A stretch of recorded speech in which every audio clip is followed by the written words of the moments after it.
Hey, Dickheads! We've got a special pink laser beam of truth coming to you today from all over the globe. Partially from China with Evan Lampe, who is also a Philip K. Dick podcaster and scholar.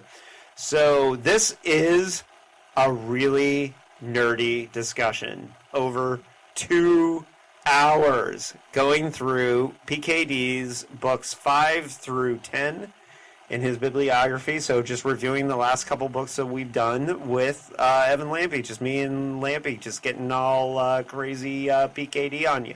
But enjoy the episode, Dickheads.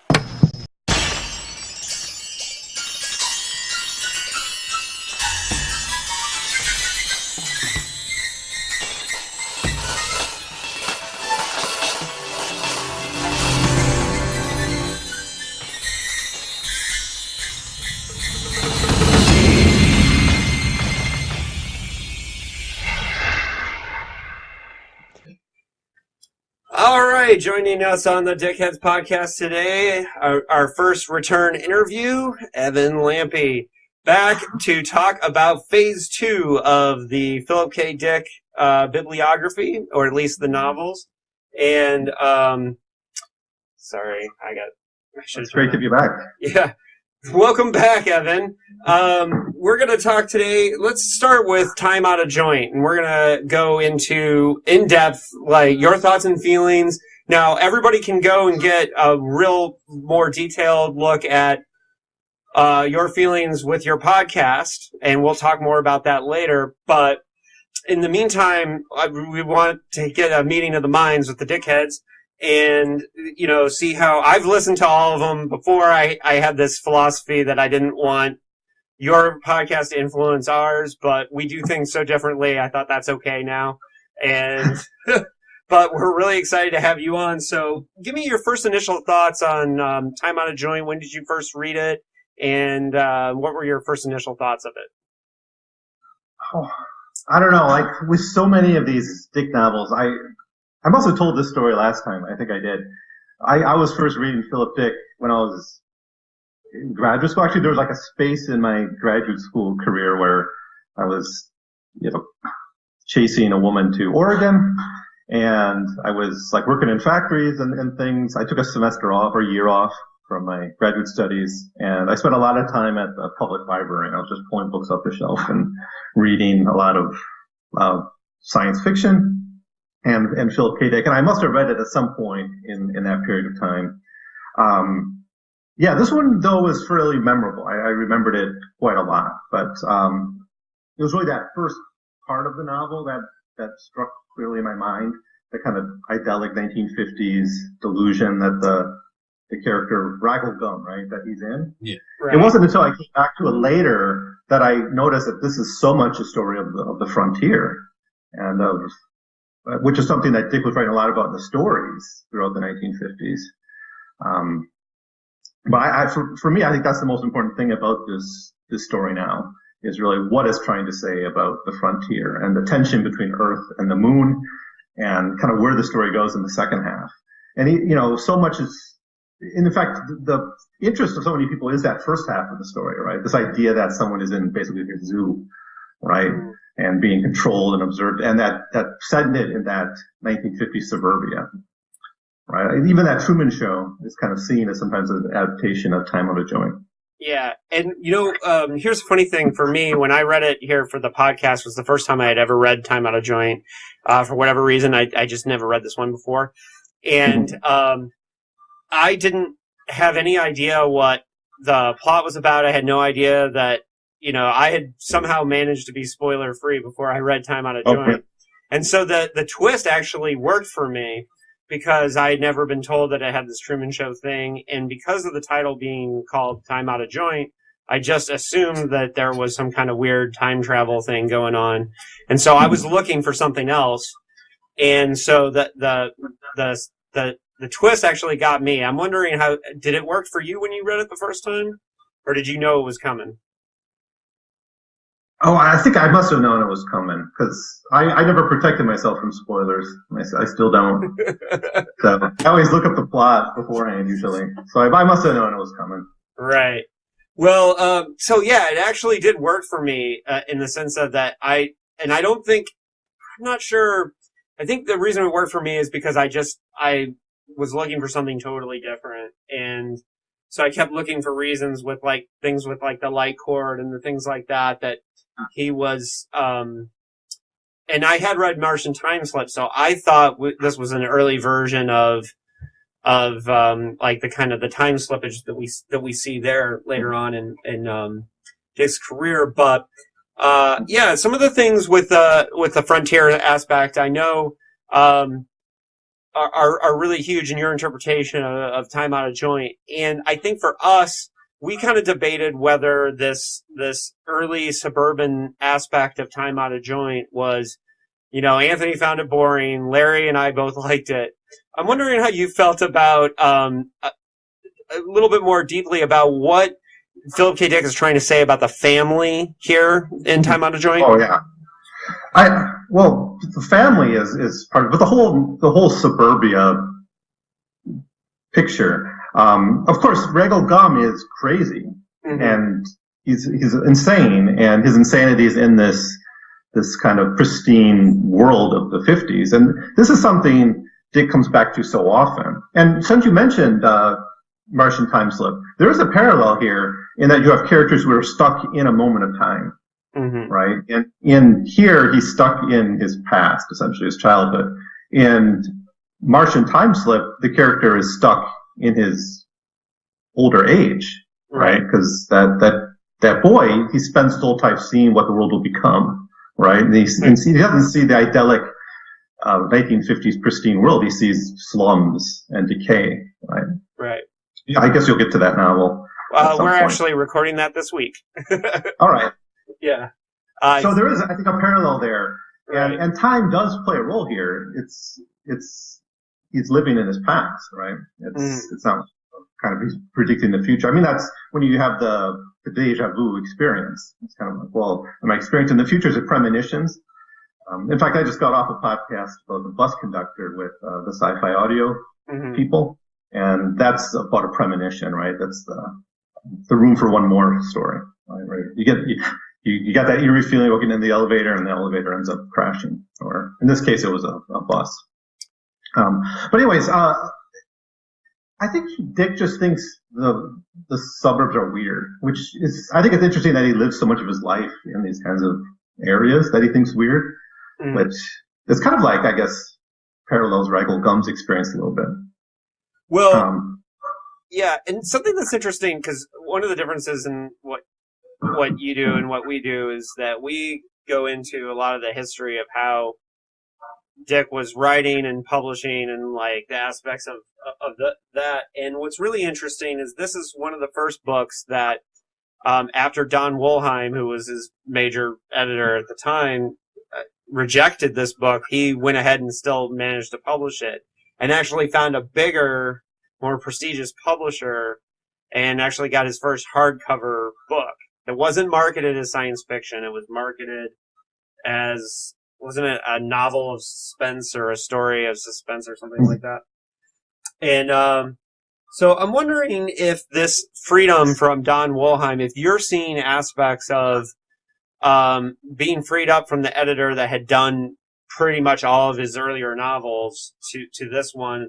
I wonder, if you see that in Time Out of Joint. No, I think so. And we can think about this when we look at like Vulcan's Hammer or Dr. Futurity, which were really novels that fit closer with Will Jones Made and Solar Lottery, those, or Man Who Chafed. It fits closer with those novels. This fits closer with the mainstream novels he was trying to write in the late 50s, early 60s. And that's the case with a lot of the 60s novels, where they're just novels about people and their lives and the kind of weirdness of their lives.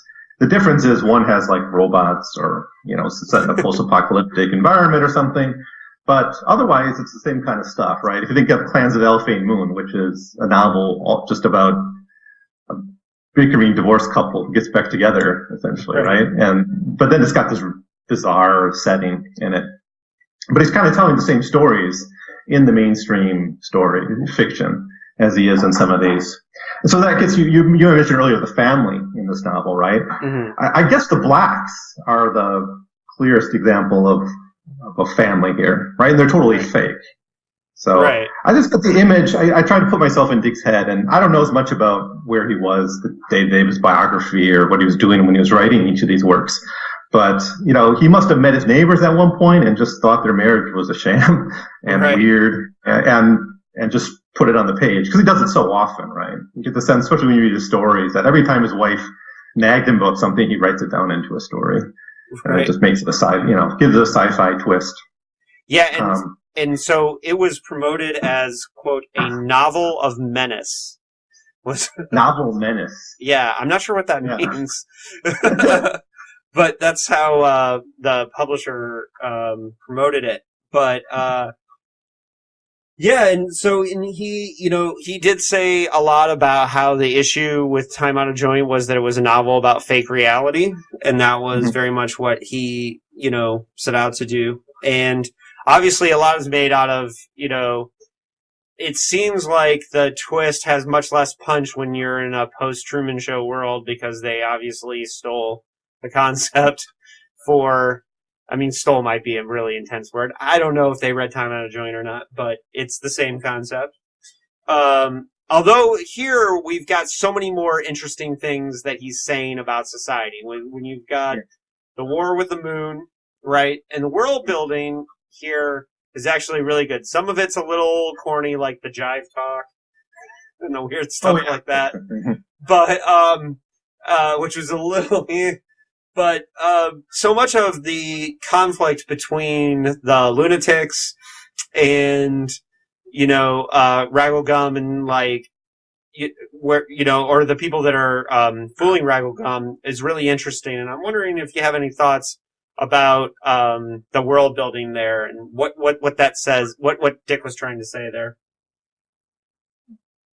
I don't know. I think the bigger twist if there's actually two twists, I think, in the story. One is that this world's a sham, right? That's twist one. The second twist is that our hero sides with the lunatics who are nuking Earth, right? So he kind of changes sides by the end. And this all happens like in the very, very last chapter, where he switches his loyalties to the lunatics. And it seems to be when you know what they're fighting about, right? They're fighting essentially about the right to have a independent frontier, the right to explore the cosmos, right? And you think about novels that he was writing earlier, like The World Jones Made, which is all about are we going to have a frontier? Mm-hmm. And I don't know how much you guys are out in California, so is this this idea of the California being the end of the frontier, right? That and how important that was to American pulp writing in in the early 20th century, the world that made Dick, right? It's the world still coming to grips with the end of the frontier, right?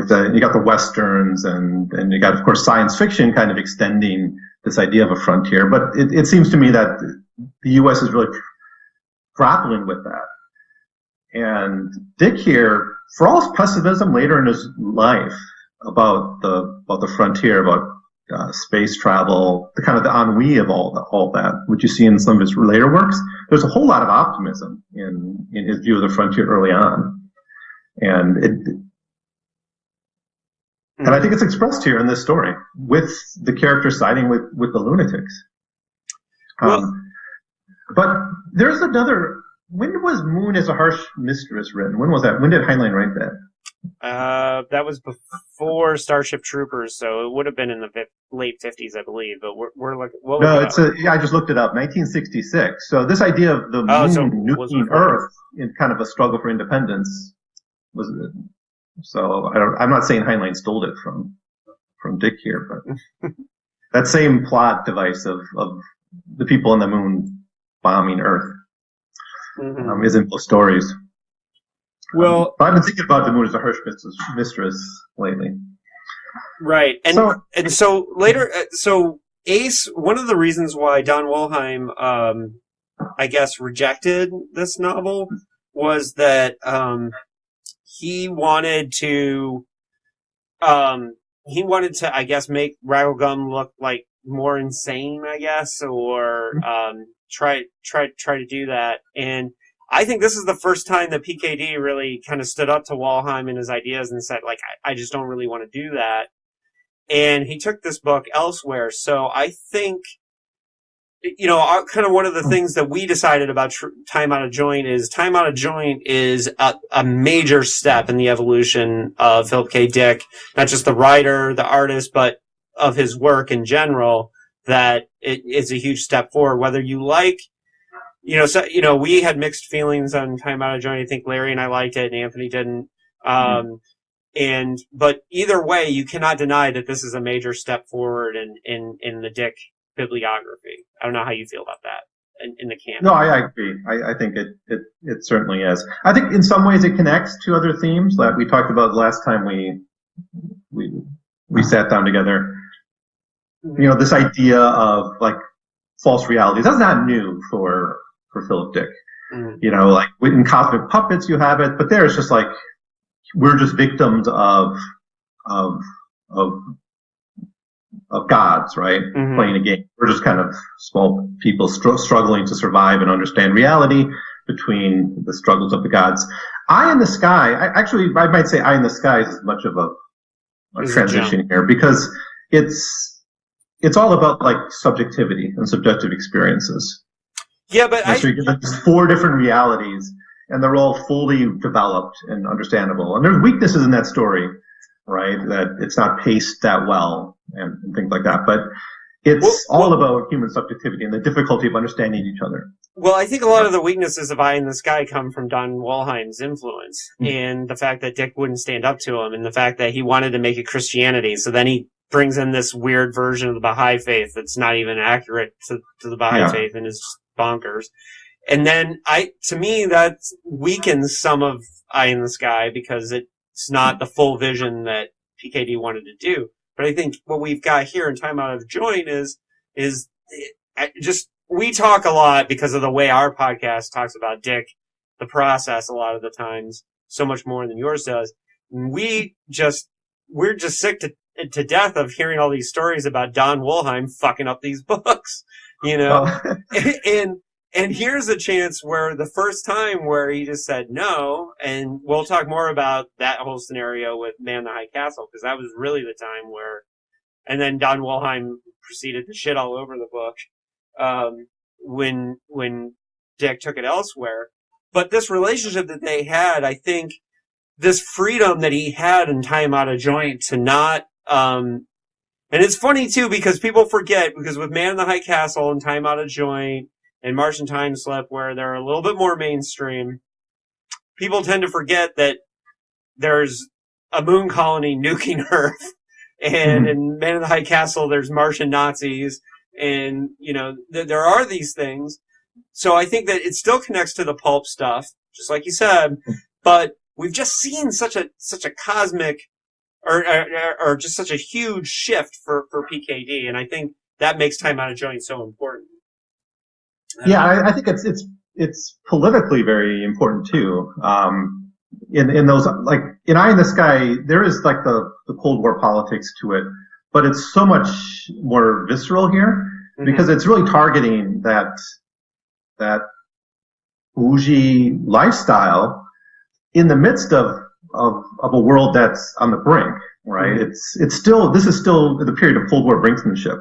This is, it's significant. He spends quite a lot of time in the novel talking about civil defense, right? Of course, Rattlegum is kind of part of a civil defense, unwittingly, right? That's how they try to get him back on board, right? It's through civil defense classes. But they spend a lot of time there in the discussion of civil defense, which is so distant from what our world, reality, right? Yeah. It's like even like that kid playing with the nephew, right? I think it's the nephew playing with the crystal radio, right? You start getting up the weird signals real weird signals, and that's kind of. But it's just they're such in a bubble, and I think that's how he saw Suburbia, right? So it works in the novel just as a fully understandable, I guess, delusional reality created through political power for a specific purpose, right? Well, what's really interesting... It's a stronger commentary, I think, on the world he's living in than maybe some of these others, like Eye in the Sky, where it's just kind of, they throw it in like, oh, there's the suspicion about your wife or something by the employers. Yeah, and I think the civil defense thing is a really good example of that's something that is hard for people in this day and age to understand because we're not living that like threat of nuclear war at any given time, and I think that is an interesting time capsule for Time on a Joint. Well, it's interesting because we found this quote where he was talking about some of the original inspiration, and it is similar to what you were saying about how he was looking at the neighbors, but the story he tells is PKD told a story about how the whole scene at the concession stand where he's like, "Get me a beer," right? Which was one of Larry's favorite parts. That he felt he was at, that scene is autobiographical, where he was at some Little League game or something, and he had this like weird experience where he wanted to be able to just yell at them and say like, "I want this other thing that's not available," and the fractured reality thing kind of came out of that. But he also said that he was really influenced, again, and this was one of the big influences on Solar Lottery, which is Van Vogt's World of Null A, where he said this idea of an implanted reality. And he said, a lot of people think that I was taking acid to write this book, but I wasn't taking acid, I was taking Van Vogt. And I thought that was a good quote. And so I think that this false reality is basically it's funny because it's a different false reality than the one that we got in Eye in the Sky, but it's just such a great version of, of PKD and the theme of the false reality. And I just think it's a really good distilled way of that. Of telling Another aspect of this I really like is the celebrity thing. I think it works out so well in the story in that this world is half made, right? Like they don't have Marilyn Monroe. Right. I think that's the one example I remember. But there's other things too where it's missing things that were really in the 1950s just because if, people forget. They forgot to include Marilyn Monroe or whatever. Right. But that conversation they're having where they're looking through the old magazines, right, that they found in like the sewer. They found these old magazines in the sewer, right? And they're looking through them and it's like, I don't know her, or what's this? And it's how I feel all the time talking maybe to young people, especially now, about pop culture, right? There's some new musician or new actor. I don't know who these people are anymore, right? I can't keep up. And we all have these gaps, and that's the culture we live in moves so fast and is changing so fast that we don't have these benchmarks anymore. And, we don't have the Marilyn Monroes anymore. So it's very prophetic in a way, I think, about how culture is very fluid and liquid. Yeah. And so that whole idea in Truman Show where like Truman is like the big star that everyone's trying to, that's all here with Rival Gum being the big star, winning the prize in the newspaper and all that. It's all there. I think more so too, we are seeing PKD being able to pull these different plot elements together in such a more cohesive way than he was in the past. Like when he wrote World Jones Made, it's just like he took a bunch of plot elements and of course. In Time Out of Joints where we're seeing that for the first time. So okay, anything else on Time Out of Joint before? I don't know if this is the first, because I actually haven't read all the mainstream novels, and maybe probably wouldn't have this, but this has that ambiguous ending. That's kind of that twist ending. That's a little fuzzy. That you see, I guess, like in A Scanner Darkly. Trying to think of other stories that have the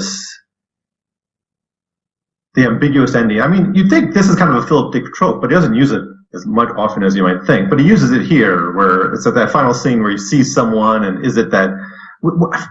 I don't have it with me. Is it the Keitelbein, the name? Mm-hmm. Like the two characters he confuses, right? So there's kind of that question: which reality are we in? Well, I guess it's Ubik. Ubik, he does this maybe most famously, where the ending is like, who knows? Right. We have no idea really what to make of that ending in Ubik. But here, he just kind of throws it out there, maybe as a little bit of a joke or a tease for the reader. Because I think if you take that out, the novel holds up. It doesn't need that. It's just that, what world am I in at this point? Well, but that's here at the end. Yeah. That's something I don't remember seeing in earlier novels. Well, and we have a 3-year gap between Eye in the Sky and Time Out of Joint, and it's interesting because we had that because he was trying to write the mainstream novels. Yeah. And I think it's obvious that even though he didn't publish them at the time, I think the mainstream novels had an influence on his skill as a writer. Here in Time Out of Joint. Anything else on Time Out of Joint that we haven't brought up? No. That's good. I wrote down all my notes. Oh, nostalgia. I didn't. One thing is just again, kind of thinking about our present predicament. Mm-hmm. And, I'm kind of stealing what Dick's saying and using it for our own purposes today, but, the toxicity of nostalgia, mm-hmm. right? There's really no value in living in the past. And for now, it's the 80s, right? Yeah. Pretty soon, the 90s that we go back to. And Captain Marvel kicked off the 90s. The Stranger Things and the It movie, all this, we see this fascination with the 80s for some reason, which was a politically quite conservative, reactionary time in American history. And it's just because that's when people grew up, I guess, that are creating culture now. Mm-hmm. But I think Dick's got a warning here about that nostalgia. Mm-hmm. Yeah. Right, because it's presented here as basically a type of mental illness to live in one's past, and it's false. We don't remember the past the way it really was. I think that's another lesson here. Right. In this case, it's because it's constructed by other people who get it wrong, get the details wrong. But whether it's constructed by others or ourselves, and of course, our understanding of the past is a collective creation. Anyways. All right, so we've had this hardcover. Release that was got some mainstream attention, and then Dr. Futurity, which we jokingly kept referring to as Dr. Future Guy from time to time. But Dr. Futurity originally started as a 22,000 word novella called Time Pawn, which originally appeared at PKD's agency in 1953. So we kind of have to think about Dr. Futurity as a product of 1953. Yeah, I think so. But that being said, he did add quite a bit to it. And so what are your overall thoughts on, I know you and I are people who value Dr. Futurity more than some people. Right. I think this is Vulcan's hammer. They go together that way. I think the people who hate this tend to hate Vulcan's hammer as well. Yeah. And give me your initial thoughts on Dr. Futurity. I guess my response to that is, I wonder if those people who really hate these novels had read like those early stories, if they read Variable Man or Souvenir, those stories he wrote at that same time period. And if you didn't like those, I could see you not liking what he's doing in Dr. Futurity. It is a mess, though. I guess I have to say that. I think this novel is a mess philosophically. I'm not even quite sure what he's doing. I kind of grok a little bit of what he's trying to do, but it's hard to pin down exactly, and it's not very consistent, and it's a bit muddled. Right, I think. But if he got this right, if he could actually clear down what he was trying to say, and I really want to know what that is, because he doesn't come back to some of these themes that he introduces, like the interracial future, or I guess colonization is there in other stories, and I think even Game Players of Titan is kind of inverted. But this idea of Western colonialism creating the death cult, right? It's kind of politically pretty powerful when we think about like Atlantic history. I'm trying to grapple with Lovecraft now, and Lovecraft's views of Atlantic history, and he's really he's got this anxiety over really the history of America, because on one hand it's Anglo-American, right? You've got British colonialism in the Americas. On the other hand, though, it's the slave trade and it's immigration and it's diversity, which are the things Lovecraft feared so much. And that's here too, right? Because of colonialism, you get this death cult, but you also get this mixing. You get this multiracial future. You get the, it's, and I, do you? And I don't quite know what he's trying to say about all of this, but there's something there. Right. That's why I find so frustrating about this novel, because I wish there was another work where he's like, finally he gets these themes right and he wrote it down. Right. I don't know. I don't think that novel exists. Well, and the problem is that there's kind of this white savior aspect at the end, right? And like, so all like the interesting and cool stuff that he does with the racial ambiguous future get kind of fucked up when there's somebody there to be like, I shall save, the past. And it becomes like this, I don't know. To us, that was one of the hard parts of Dr. Futurity. Yeah, I did. Yeah. For me, I liked that even though it's a flawed work, it introduces so many fucking wacky ideas and some weird things. And even if they don't work, I just like that it's doing like bold and weird and interesting things. Whether how they work or not is Another aspect of this that I can't quite get my head around, but for instance, this is a youthful culture. It's a young culture, and sometimes I discuss with my coworkers, right? About ageism, and my coworkers are all older than me. Right now, mostly they're older than me, and they think ageism is old people not being able to get jobs, or forced retirement, or something, or the culture that obsessively sexualizes youth. So it's these kinds of, this is ageism. But you talk, I guess I'm in the middle, but you talk to millennials, for them ageism it's old people who have all the institutions, or they control politics, they have all the money, right? It's you get a college degree and you got all the student loan debt and you're working at Starbucks, right? That's how ageism is experienced by them. And Dick writes about gerontocracies in other books, in The Crack in Space, most notably. That's all about a society that's dominated by old people, to the point where young people are literally put in cryogenic suspension until they can find another planet. But here you have a culture that seems to idealize the youth, right? There's no one wants to get old. Getting old is horrific. Everyone is young. Everyone's kind of young and beautiful, right? And engaged in physical activity and fighting and things like that. But at the same time, that whole culture, it comes from centuries in the past, right? They weren't creators of it. They're in a sense victims of that. So it's again, I like what exactly he's trying to say about ageism and the conflict between the institution and the youth. There's something there. It's like almost like the pre-persons is like an inverse of this, but thematically they seem kind. Have you guys read Pre-Persons, the short story? No, I haven't read that one. But Pre-Persons, it's anti-abort. He wrote it right after Roe versus Wade decision, and he was attacked by feminists for writing it. But basically, it's an anti-abortion science fiction story about a future where basically until you're 13 or something, your parents can declare you an unperson and have you aborted. Nice. Oh. Right. So it's not against but there's that some idea. common theme in these things. Yeah. But it's I don't know, and then it's mixed up with social Darwinism and this idea to try to create a master race through conflict. Right? Which I think that's his main critique of the West in the novel. Right? Is that's what the West brought to the world, was this idea of progress through struggle.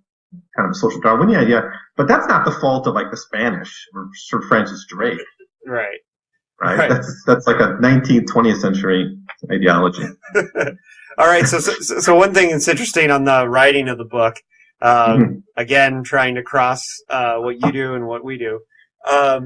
So I found this quote where he was asked if, he mentioned in several quotes that he was writing Dr. Futurity to please Don Wollheim.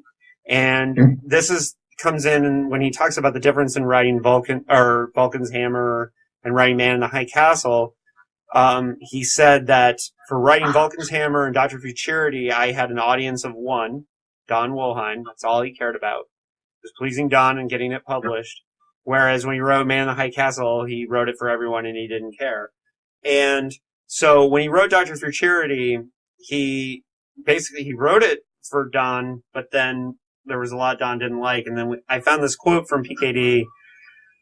Because in Doctor Futurity, I had Christianity dying out and interracial marriages. Don disapproved of the Christianity dying out or talking of it dying out, and he definitely disapproved of the interracial marriages.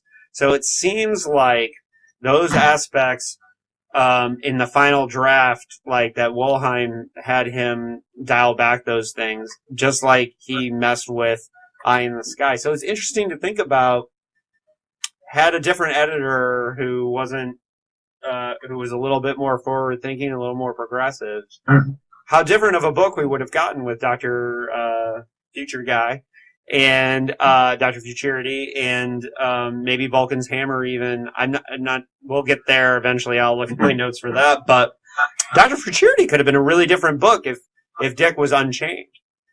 And I'm wondering what you think. Have you ever thought about like the differences of what we could have gotten, you know? And do we see... I'd have to read, what I'd have to read to really think about that is Time Fawn, which I haven't read. Have you guys got to look at that? What was added? It's almost impossible. Because that would really be, I think, key to that. Because yeah, it's really hard to find. I would say that at the end of the day, he's still going to be reworking Time Fawn, and he's got editorial concerns, but he's not the kind of person who's going to rewrite the whole thing, right? And this time of his career, especially, writing quite a lot. Yeah, Time Fawn's really hard to find. We did look for it. The thing about Time Fawn is that he was happy enough with Dr. Futurity that he basically, I know he said that he didn't want Time Fawn out there, that he preferred Dr. Futurity. However, I mean, when you look at all these changes that he was forced to make, he obviously really didn't like taking Christianity, the digs at Christianity out. And I'm assuming that in one of the drafts we had a lot more of this interracial future. Just assuming I think the digs at Christianity are still sort of there, like the replacing the last rites with this kind of euthanizer. Right, the whole aspect of that, like you got the doctor there. There's this, of course, there's no doctors in that future, but he's fixing it. Then you got to call this guy, right? Well, it's kind of like maybe the priest, right? Give last rites, but instead it's this ritual to be killed. Yeah, and so here's the difference between Eye in the Sky and the difference and Dr. Futurity is that in the writing process, he had Time Out of Joint being a success. And I think he was able to stand up to Wolheim a little bit more. So we still see aspects of that, but we know that he did cut some of that stuff down. Yeah.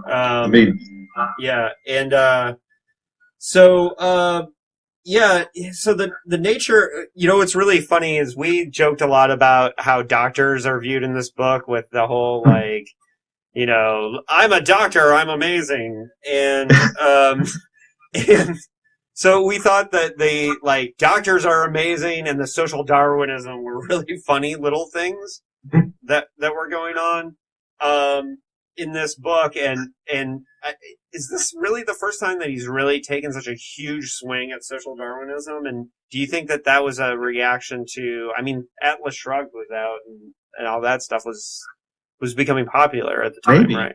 Yeah. Probably in some of the stories, I think. There must be something. I guess Souvenir, if you read this, there's a short story, Souvenir. Yeah, I've has read some it. aspects of social Darwinism. Where you have this planet where people kind of go into different clans and play act different cultures. It's more banal in Dr. Futurity, actually, because you have these clans, but they're kind of meaningless. There's no culture associated with them because there's just seems to be a global culture, right? And so the clans are just arbitrary, like the teams picked in school. Right. You're just in one, and that's the ones you fight for and all that. But out of that, you still get this idea of progress. So I think he is making a more conscious critique of social Darwinism and the arbitrariness of nations, probably. Yeah. I thought that the shock at his white face when he goes to the future was a really great moment of world building. And I really did appreciate some of those things. And I think that the world building here is actually really good. And I think that because there's a lot of stuff that's not so amazing compared to his other books, that the skill with which he did the world building in here gets overlooked. So I think that's one thing that he does really well in this book. So I don't know how you feel about it. I think so. I think it's especially this system for reproduction and how they see societies progressing. I think, but they're not really, right? There's kind of a stagnation here, a banality to this world. But yeah, a lot of nice details about these different clans and everyone calling him sick, right? And his shock of finding. No, I think one of the great moments in this is the shock of finding out that he's useless, right? Right. I think there's an ongoing theme in Dick's work of just the need to have meaningful work. And this character is, when he gets to the future, he doesn't care. He's like, great, everyone needs a doctor, so right. Be fine. He completely ignores that medical knowledge would have advanced so much in 400 years. Well, and it's cool. Oh, everyone will need a doctor. But then that's kind of silly, but the heart of it is he's not needed anymore, right? So now for the plot to work, he has to be needed in some other way. So then you have this group coming in and saying, well, we need you to save Hornet and all that plot part. The actual plot of the novel, he has to be given a purpose. It would have actually maybe been a stronger novel if he would have pushed farther this kind of the uselessness of his existence in the future. Right. Well, really a fish out of water thing. Because so often in the fish out of water stories, you have to give that person something to do. Mm-hmm. Right? It'd be a very brave writer to then actually just go with this, that you're useless here, right? Well, yeah. I guess they did try to exile him, right, to the frontier. Mm-hmm. Yeah. Right? Yeah, and which was a nice option. I think what was kind of funny, too, is that, well, it shows that he was thinking ahead when he was structuring the novel, that he had, like, because, we kept joking about how ridiculous look at me, I'm such an amazing person, I'm a doctor, but it's paid off later, so it was there for a reason. Yeah. It gtes more wacky, pulpy sci-fi than we've seen in a while, with, him, being shot to Mars and then pulled back, right? Yeah. I just wanted to make sure that wasn't Vulcan's hammer, that it wasn't confusing. No, it is. It's this one. Yeah, no, yeah. I use this with Man Who Japed, because that's also got some weird kind of exile or something like going off to some other planet. No, I think Man Who Japed has all the people don't conform, right? They're sent off to some psych ward on another planet. Right, which we were really upset that we didn't. But yeah, this definitely has more of the psych ward. A place for the people who can't conform, though. It's the same idea, right? There's a place for the people who can't quite fit into this world. Right? It's kind of a frontier, I guess. Yeah, and as much as people are in retrospect saying that Dr. Futurity and Vulcan's Hammer are some of his worst, it got accolades from some respected science fiction writers at the time. Damon Knight, Frederick Paul, both wrote glowing reviews of Dr. Futurity at the time. And Frederick Paul said, they both said that some of the plot flaws were there, and they said, even though the plot flaws are hairy, what flaws the story have is really excessive trolling on of time paradoxes. So what most everybody turns out to be almost anybody else, which is what Frederick Paul said. And then Damon Knight said there was frequent stylistic howlers, which is funny, and unexpected vividness and power.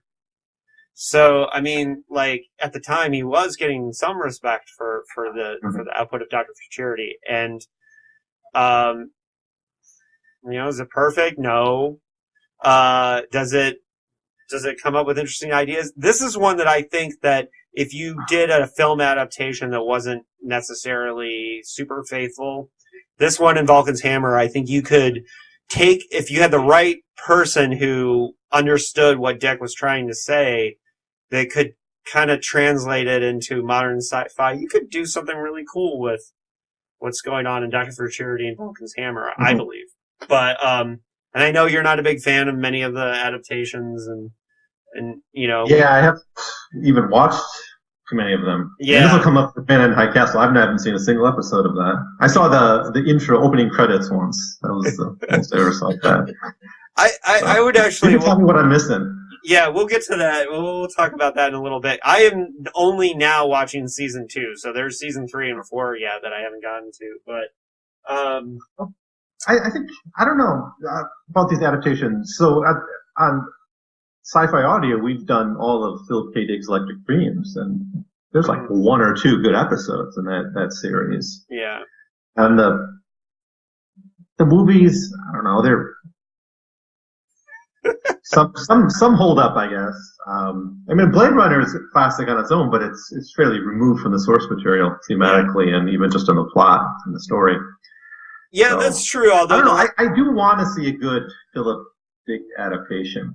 You don't like Scanner Darkly? Because I think Scanner Darkly. Yeah, I like Scanner Darkly. That's a good one. That's probably the best. But I'm not even that. It doesn't have to be faithful, right? That's in my view. Yeah. If it gets the theme, just. So I think this is. It's funny because I have a bunch of quotes from different people about Dr. Futurity, and I believe this is from you, where you said, Dr. Futurity is one of Dick's most important books in highlighting his view of history and the nature of human progress. Was that you? And how do you... Yeah, it sounds like something I would have said. Yeah. So, yeah, I mean, I think it does say a lot of... He's never really talked about... At this point, we haven't seen something that really takes a grand view of history before. Yeah. As a historian, I'm sure that would hit a sweet spot for you. Well, but the connecting of these most odious aspects of Western civilization, social Darwinism and racial domination, institutions that tend to waste the lives of young people. I think that's an issue we're dealing with today. That they're rooted in a past, right? And I think that's it. But it's overall this future kind of the stagnation. I think that's what he fears. I think Dick, in this time of his career, and it's throughout the 50s, really, it's just this anxiety about stagnation. And I think he sees part of that in the suburbs, to be frank. I think he sees a kind of a seductiveness of mass consumer culture, of the television, the radio, and mass media, and the suburban life itself. I mean, that's what's kind of the sub-theme of, I think, of Time on a Joint, is that there's just this kind of a stagnation here. And, it's not so much time on a joint, it's just there's a timelessness to it, right? And that you need change, you need history to progress. And in this novel, they've created a world where there is no future, really. It's just the same, right? It's just these tribes competing, and the next generation of gametes gets cycled into the system. But institutionally, it's dead. And I don't know if these Native American resistors, this movement, are right that the way to fix this is to go back. I don't think so. I think there has to be some kind of shock to the system. And I think the frontier can provide that, but right now we only have this world, right? Right. So I think I think one lesson of Dick's is to beware the stagnation, of institutional stagnation. Yep. All right. So, yep. Dr. Futurity. Let's put a pin in that one. Any last thoughts on Dr. Futurity? Well, that's most of it. I mean, fate is here. That's a theme he comes back to quite a lot. But you're going to get that in any kind of time travel story, I suppose. So. All right. So, and next we have the infamous Vulcan's Hammer, which has been many times called the worst novel that Philip K. Dick ever wrote. And he didn't do much to defend it, referring to it as a botched job. Word for word, many times. There are lots and lots of letters between Don Wollheim and PKD that we have access to. So we know a lot about the writing of it. And he took it was originally, it's another 1953 novel. It was originally 20,000 words, so he doubled the length of Vulcan's Hammer from the original story.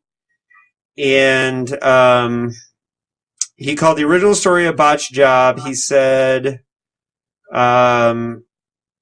then let's see where he said, it's funny because he has this letter where he's like, well, you know what I'm going to do is I'm going to build up the best parts and eliminate the weaker parts. Well, no shit. I believe the true body of good ideas lies in the first portion of the story, about the first third, but the ending is terrible. So he was very interested in changing the ending. But I think that's true of so many of his early works, though, where they just have all these interesting ideas, again, just kind of thrown out there onto the palette, and then there's not really much he does with it, right? Like the world Jones made, you have that wonderful subplot of the Venusians, of the scientists creating this Venusian colony. Great stuff, but it's just like thrown in a novel where there's a thematic connection there, but it's not really part of the plot in any significant way. But I think that's a problem he ran into a lot in these. Maybe because he writing so many short stories. Mm-hmm. He's good at like having an idea that he could express in 3,000, 4,000, 5,000 words, and then with novels he just kind of pieced them together. It really took him until Time Out of Joint and Man in High Castle to create more coherent novels. And he still falls into that trap though in the later 60s. Yeah. Like the Simulacrum, that's a great one where it's just another pieced together story. Anyways, what else? What he said about what he said about the writing of it, he definitely quoted that he was frustrated with Don Wollheim after Doctor Futurity and the changes that he had to make. He said, I admired Don and I had a rather long business relationship with him, but the Time Pawn rewrite made me uneasy. Now I have to say, his odd way of reacting, both in terms of what he said and when he said it, makes me fear this Vulcan's Hammer job. From my standpoint, Don is an enigma. I honestly can't understand what will please him, but he is my audience. So, he basically, and then he writes at length about, what he had to change, and then, he said that Don Wollheim's notion of, quote, Phil Dick's true vocation, being pulp sci-fi, basically, threw me off of my real work, which is, of course, the straight novel contracts. So he didn't consider this real work at all. Mm-hmm. Like, he literally said the words, it's throwing me off of my real work, which is really interesting to me that he really just saw this as a job. So, unfortunately, we have to look at Vulcan's Hammer in that way. Well, he couldn't get his mainstream fiction published, right? So yeah, he needed a sale. Yeah, and then in another letter, he referred to Vulcan's Hammer as his bread and butter work, which he said could only be marketed to Ace. It wouldn't be practical to send to anyone else. For me to go with a wholly new sci-fi idea, Ace is my only market. I'd want to do more psychological SF in the tradition of Time Out of Joint, in other words. But it seems to me I must have a stronger assurance, and Vulcan's Hammer will help me do that, blah, blah, blah. Anyways, those are some ideas or just some things that, we know that he said about it.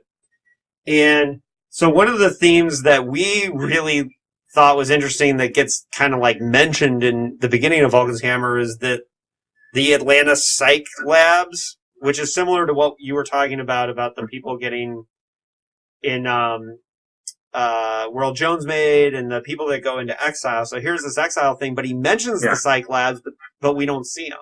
They're just kind of off. Yeah, it's a shame, actually. Yeah. But all we know is like that leader of the movement, right? Is right. That girl's father, right? He's there.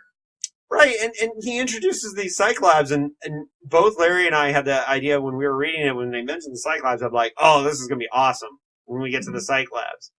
And we don't get there. And so it seems like that was an interesting thing that kind of dropped off, but maybe he didn't want to repeat themes that he had done so many other times. So I think there's a lot in this novel that's, again, just I'm not one of these people that believe Dick was prophetic in any way. Mm-hmm. He was just a sci-fi writer, but like mass surveillance, that's of course a big theme here. Mm-hmm. But this association with like a personality of resistance to mental illness, right? To call basically the concentration camps for political prisoners the psych labs. Mm-hmm. And he did that in other stories as well. It's there in The Man Who Japed. There's actually an article I read a year or two ago, which is talking about basically that the question is like, where's our great like leaders of resistance movements today, like you had in the past? And the thesis was essentially we've been drugging them for the last 30 years. Mm-hmm. Do you think? And we've been like giving kids, all these drugs for ADD, or now it like, was it oppositional defiance disorder? We drug them, so by the time there's these personalities that tend to resist institutions, are now seen as kind of mental illnesses that need to be treated. Do you think Vulcan? That was the pieces of the paper.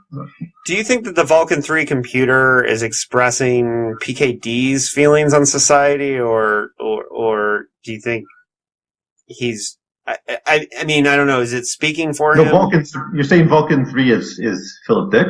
Yeah. Do you think it's speaking for him, or is he trying to portray like a villain? Like, I mean, because obviously it's the villain of the story, but I don't know how much of it is something that he thinks is like a cold, rational, logical thing, or what. I mean, I think the most interesting thing in the story is actually the Vulcan 2 computer, which seems to be more human, right? It's like that. It's,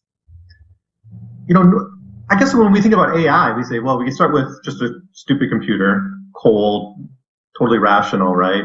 Response to programming. But over time, eventually we'll pass the Turing tests, and then we'll get like Asimov robots, and then we'll get like the androids with subjectivity, right? Or even humanity, right? And Dick does the opposite here, where it's actually Vulcan 2 that seems more grounded to humanity than Vulcan 3. Vulcan 3, which is much more cold and rational and brutal. Right. Well, so I don't know. I would look to Vulcan 2 if I was going to try to find Dick's voice. I think he just has such hostility to automation, and like in so many of his stories, like The Great C, right? This idea of an unrestrained technology that's totally rational and totally attached to humanity is bad news. I think it's a theme he comes back to so often. Even one of his first stories, The Gun, makes this point. That's a story about a civilization that's completely destroyed by war, but they have these automated weapons. And so whenever the explorers come to visit, they get shot down. Well, like later in the book, it's, actually, it may not have been later. I have the 3-novel version of the early books that I know you read those too. Yeah, I have that scene. Yeah, and so there's a line, it's on page 295 of that edition, of that triple edition, where and it's very telling about the time in which Dick was writing this book. It's kind of a throwaway line where he talks about the world wars happening every 20 years. And it's just a random line where he just says that well, when you have world wars every 20 years, and I was thinking at the time, we've gone a long time since we've had a world war now, but at the time of this writing, it was very conceivable. I mean, everyone assumed that World War III was eventually going to happen with the Russians, right? That we were building up towards this Soviet, communist Cold War going hot.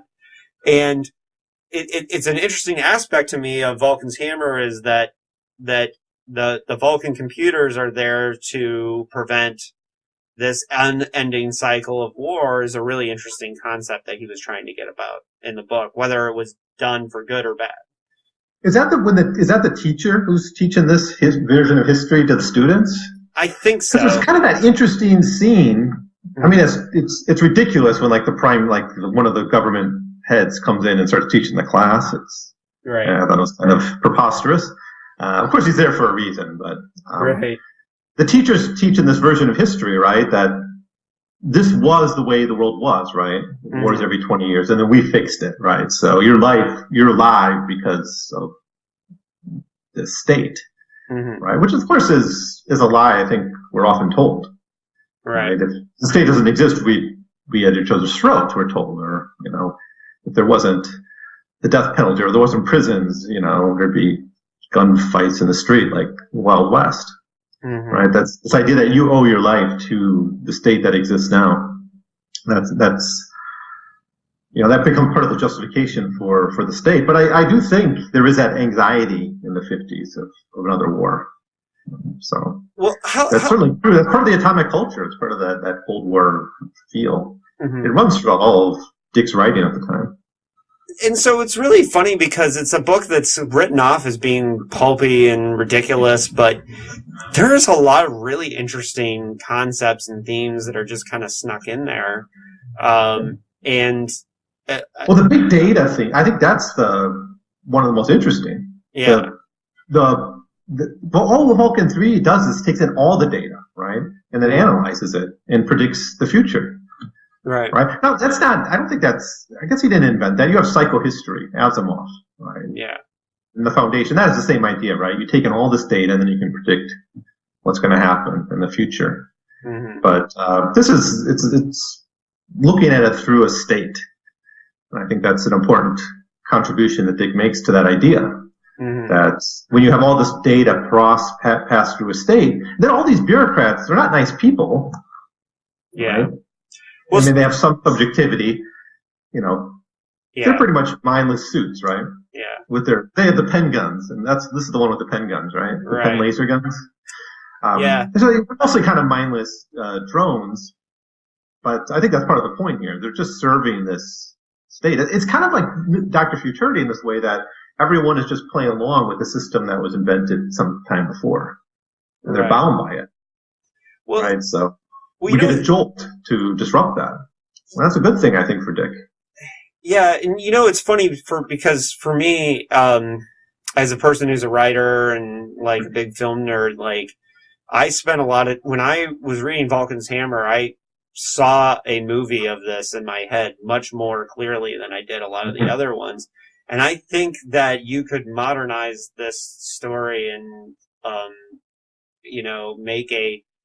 I know when we did the podcast, we talked about how we would do it into a movie, and we got very unfaithful about the structure. Okay. But I have to go back and listen to that because I'm not as in the book as I was when I just read it. But I think the concepts could be redone in a way in the modern world that could really do justice to what PKD was thinking, and maybe unbotch the job, not to say that I think that we're smarter than PKD. I just think that in hindsight, looking back after all these years, we can look at ways to make the story work in a way that he just didn't have at his fingertips. But I think Vulcan's Hammer is I think better than Dr. Futurity, and I'm not sure. Well, first of all, and here's my hot take. I think Vulcan's Hammer is a far superior novel to Cosmic Puppets. I think Cosmic Puppets is garbage. To me, Cosmic Puppets is the worst of the PKD books that I've read. Not to say that it doesn't have things that are worthwhile in it, but if you're going to ask me what's the worst PKD novel I've read, I would say Cosmic Puppets, and certainly not Vulcan's Hammer. And for everybody that says Vulcan's Hammer is the worst, I would take Vulcan's Hammer 7 days a week over Cosmic Puppets. I don't know. I would take it any day over Divine Invasion. For me, that's his worst novel. Oh, okay. So there's our... Unless you like reading 200 pages of bad theology. Yeah. Exactly. Well, people talking about, Valis is kind of bad, but it's better than Divine Invasion. So since that's so clearly the worst novel, I've never been one who thought Vulcan's Hammer was the worst. No. So we agree on that. So that could be the hot take that we highlight to get people to listen to the episode. Lampe and Agronoff do not believe Vulcan's hammer is the worst. But all I don't know right. about Cosmic Puppets though. There's. I know you like Cosmic Puppets more than we did, but we all three on Dickheads, that was the one that we universally, and that's the episode that we have the most listens to. I don't understand, but because we did not like it, and just the fact that they drive away into giant boobs at the end just makes it all the much more worse for me. I just can't take Cosmic Puppets, but I know that there is value to it. I'm not going to say it's terrible, Well, it's cringy at times. It's very cringy. But anything else on Vulcan's hammer? I'm trying to. I don't know. There's not much to say. I think. For those who are, I would recommend people who don't want to read this novel, but they want to know Dick's ideas about big data, which I think is maybe the most important thing. Is to read Holy Quarrel, a short story Dick wrote later in the 60s, which has the same idea of a AI processing all the data from this whole world and then predicting the future. But I do want to add one more thing though, and that's the change in Vulcan's hammer comes from within. It comes from Vulcan 2, it comes from Valis and Dill, right? Or Dill. I think it's Dill. It comes from them, right? But you have a movement culture, right? And I think this is one of the early novels that asks this question that Dick's going to ask throughout his career is, where does change come? And I think it's really got three answers at various times. One is, he's not always writing about dystopias that need to be changed. But I think here's the big difference. One of the big differences between Dick and someone like the Orwellian type of dystopias. Orwell's dystopias are not meant to be overthrown or challenged. They're the boot stepping on human face forever. Dick doesn't accept that, right? So his dystopias are always unstable. Yeah. But does change come from within, as in The Man Who Japed, right? Or Solar Lottery? Does it come from movement cultures? Like, you have a movement culture, the Healers, they're called, which is an interesting name. You got Unity and Healers, which is kind of they both have the same kind of concept, right? Of repairing or bringing together. But there's a novel, Friends from Froloc's 8, which is all about like a movement culture resisting a state. And then there's the kind of the Valis argument that the help comes from outside, from some kind of alien force. And of course, he's not playing with that here, unless you say Vulcan 2 is kind of a Deus Ex Machina force. But it's really, does change come through the movement culture or from within? And I think in this novel, Dick is still saying these institutions have to be broken down from within. There's kind of an anxiety about popular movements. Right? Yeah. And he doesn't, like, the Healers aren't presented in a positive way. And I think that's what could be interesting in an adaptation. Is I guess you would see, so you see a movie about big data, a tyrannical state run by an AI, and then a movement overthrows it. That's been done. That kind of thing's been done. But the really twist is that the movement culture is kind of toxic as well. And so it really comes from within the system itself. That could be, I think, be an interesting contribution to this trope of dystopia resistance, which we've seen so often. Yeah, Vulcan's hammer is, I like how intensely political it is, and we all saw, all three of us saw a certain amount of value in Vulcan's hammer that we just kind of laughed off the whole worst PKD novel thing. Yeah, I'm trying to be sensitive of your time because it's for those. I'm fine. Listening at home, Evan lives in China and it's late as hell there, and it's super early for us, so we're really fresh. And but we still have Man in the High Castle to do. So and then we have one game players and game players. We have 2 left. So that's fine. We can take our time. Okay, so because this is a big one. Yeah, it is. The Man in the High Castle. And definitely I suggest everyone listens to all your podcasts because they're all good and they all add value to the discussion of PKD. But your Man in the High Castles were super great and really important for me getting into the idea of discussing it. When I read it for the podcast was the third time that I'd read Man in the High Castle. So, and for me, it was a really interesting experience because, the last time was on audiobook. The first time, I think I was too young to get it. And then, this was the first time where I had a highlighter out and I was highlighting sections. And I think I got so much more out of Man in the High Castle. But speaking of just the things it's really interesting when we're talking about the writing of it is PKD contradicts himself, as he often does, all the time talking about where Man in the High Castle came from. And they're explainable, but it's like on one hand, he talks about how he researched this book for years. But then he says that he was just sitting in the jewelry shop making jewelry with Anne, and then the whole book came to him. And he'll say, I had no plan, no notes, nothing, and I just started writing. Well, I don't know if he spent years researching a book with a different idea and then this idea came to him or what. I mean, it's possible, but we had lots of contradictory thoughts on like how it came together. Where do you think this fits in the ideas, that he's trying to go with at this point? Like, how are we seeing a shift in the concepts that Dick is putting forward? I guess is what I'm saying. That's such a big question. I think, as with Time Out of Joint, it's kind of continuing this idea of the false fronts and what's really real. Of course, everyone who approaches Dick sort of knows that that's the major theme of his. This is such a meta take on it, I think. That's how I kind of read it, where it's not like it's not about the gods, it's not about politics, it's not really about subjectivity either. It's just the theme of the novel is reality, right? And it's just kind of a meta-analysis of that. That's I guess the best way I can say it. But like Time Out of Joint, it does introduce that kind of ambiguous ending where you're supposed to left, where you don't really know where you're supposed to be standing at the end. And I think that's a shift from some of his earlier works.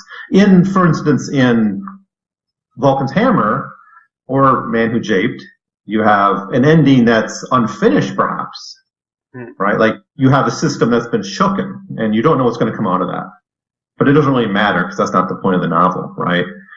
Everything else is sort of explained. That's not the case here. It's just, he's just giving you this, this reality and then kind of throwing a twist into it and letting you kind of work it out for yourself. Well, and I always... Which I kind of like, but it's... At the same time, I think it's saying so many important things about the world that we live in. I think it's like Time Out of Joint. I think it's dealing with a lot of the same themes, actually. Whether it's family or especially consumerism or nature of political power. Yeah. Time Out of Joint's all explained, though. And what I think, what I appreciate about Man in the High Castle is that there's so much of it that is not explained. And, I usually don't like that. I usually don't like when it's not explained. Well, I like that. I like to have it explained, but I like this novel because it's more like a work of philosophy or something. Well, yeah, and I personally like that it's the Tagomi doesn't know why or how he's moving between realities. Yeah, and Dick has said specifically, like, I don't explain it because I don't know how. I don't know why or how it's happening. And Larry and I have recently been talking about that scene a lot because I'm currently writing a novel where I constantly use that as a defense for not explaining some of the aspects in my novel where I'm like, hey now, Philip K. Dick never explained why Tagomi was going back and forth between realities, so I'm okay. Although I have been, in my defense, been trying to explain some of it more recently. But he did say a lot about how, and I know I've already mentioned this, that this was the first time where he wasn't writing for an editor. He wasn't trying to, even with Time Out of Joint, he expected Ace to buy it. He expected Don Wollheim to buy it originally. And this time he just knew I don't even want to send this to Don Wollheim. This is the first time in his career, by the way, that he had no interest in sending it to Don Wollheim. He had told, he had basically told his agency that he didn't think Don Wollheim would take it. And so it's really interesting that I think he felt a little bit of freedom writing this that he didn't have before. Because when he was writing it, according to his comments, is that he didn't think about the market at all with this one. Do you think that that's evident when you're reading it as a PKD scholar? Well,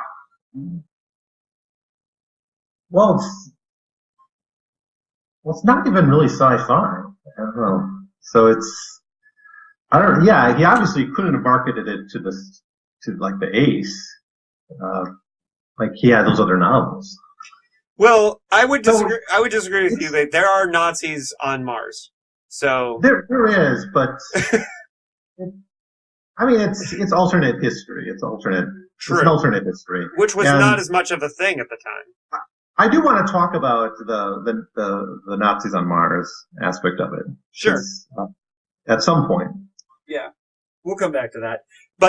But I think this idea that I don't think he saw it as mainstream, but let me tell you, the people in the sci-fi community, before it won the Hugo, they didn't think it was sci-fi either. They were on your side because they said some pretty brutal shit. And PKD was on the outs with many of the different editors that he had worked with in the past. The Tony Bouchers, shout out to Tony. And the Tony Bouchers, the Don Wollheims, they said a lot of, like, let's see if I can find the quotes, like, oh yeah, Tony Boucher called it a failure. I heard him review it on the radio. He said it was not a science fiction novel. It was actually mainstream. Once you got past the ultimate world premise. Later he came up to me and said that he felt like it was a breakthrough novel. Don Wollheim said it is sick, dated, and not science fiction. Call it sick and dated. Yeah. No, there's the facade of it, but one thing I want to say about this novel is when we think about his 60s novels, there's this obsession about family much more than you had in the 50s. There's bits of it, especially in the stories, but there's this obsession with like that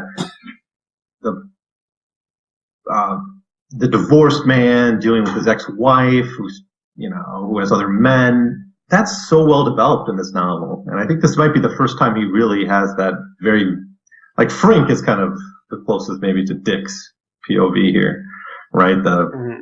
Especially with his anxiety over the family and meaning, right? He's had all this failure getting his mainstream novels published, right? Mm-hmm. So this character trying to create like authentic jewelry, right? Handcrafted, right? And you can't get it, you can't sell it, right? You can only sell it on consignment. That's Dick's anxieties right there on the page. And that's such a big part of his 60s works that it really comes off here quite strongly.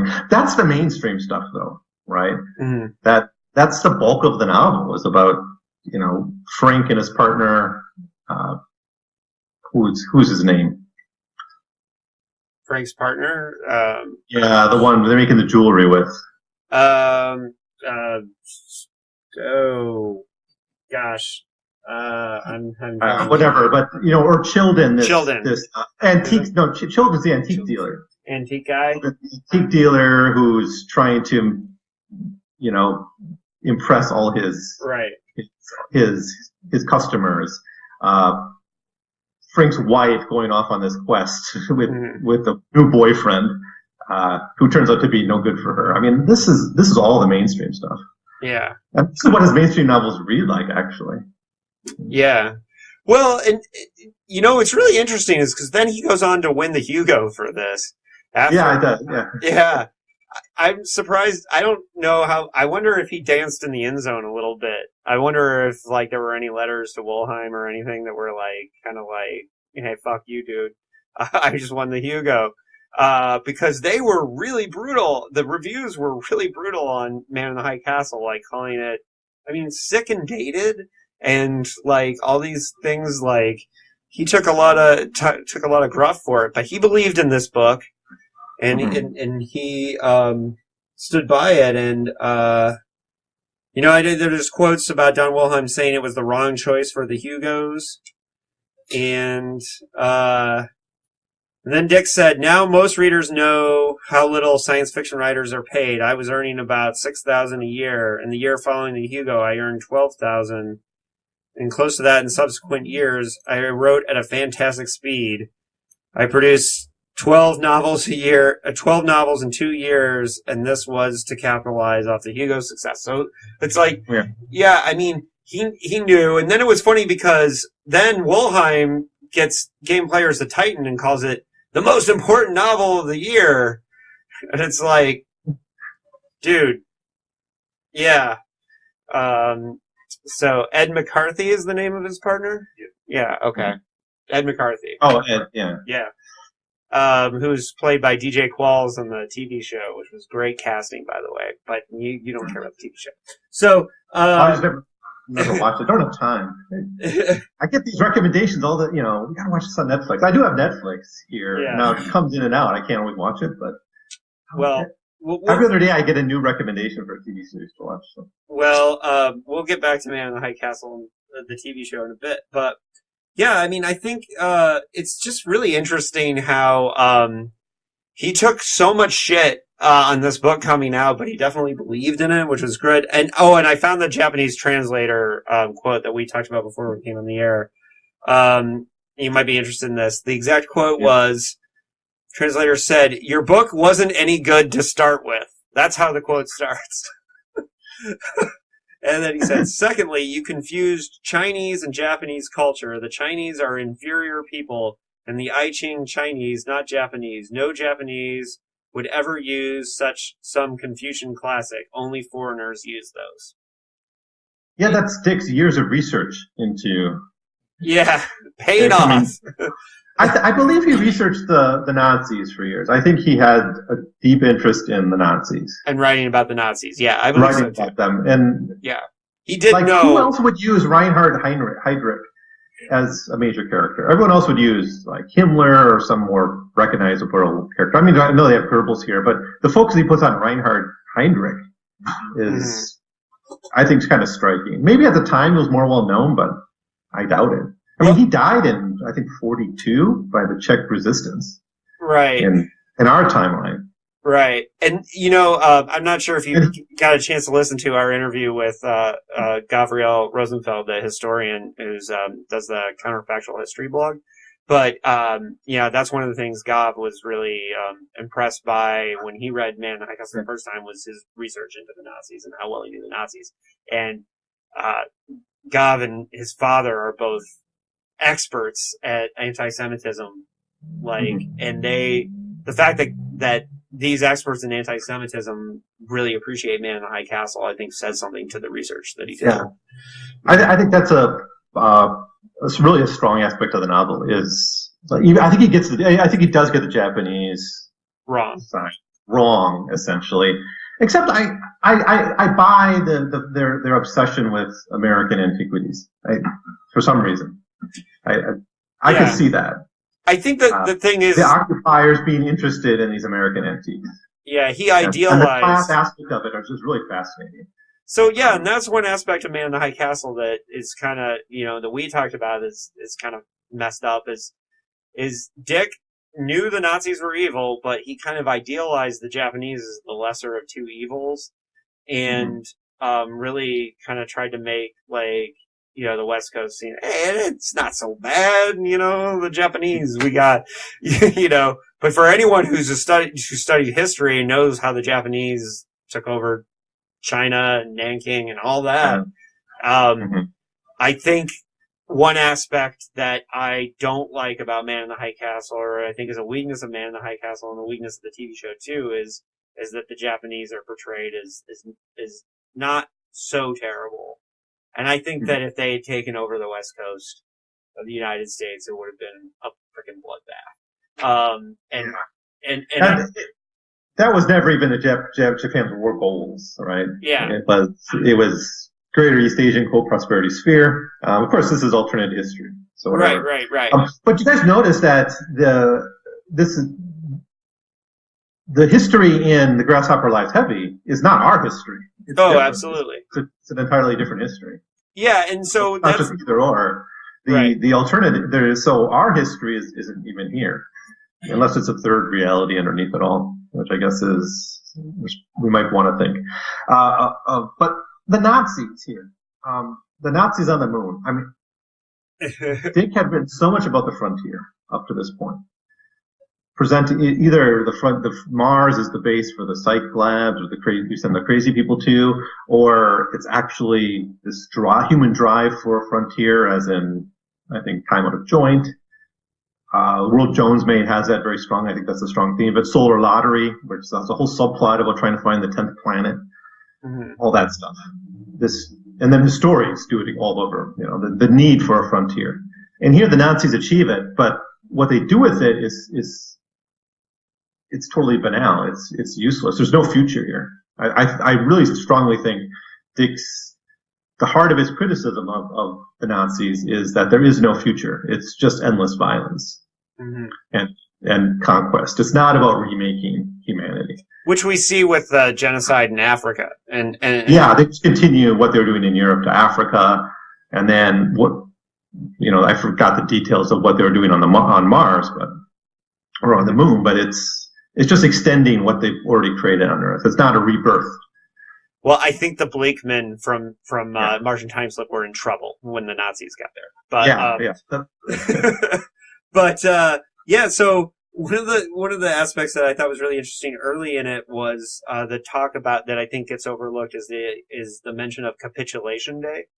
And I actually do think that the TV show actually deals with capitulation and the capitulation guilt really well, especially late in season 1.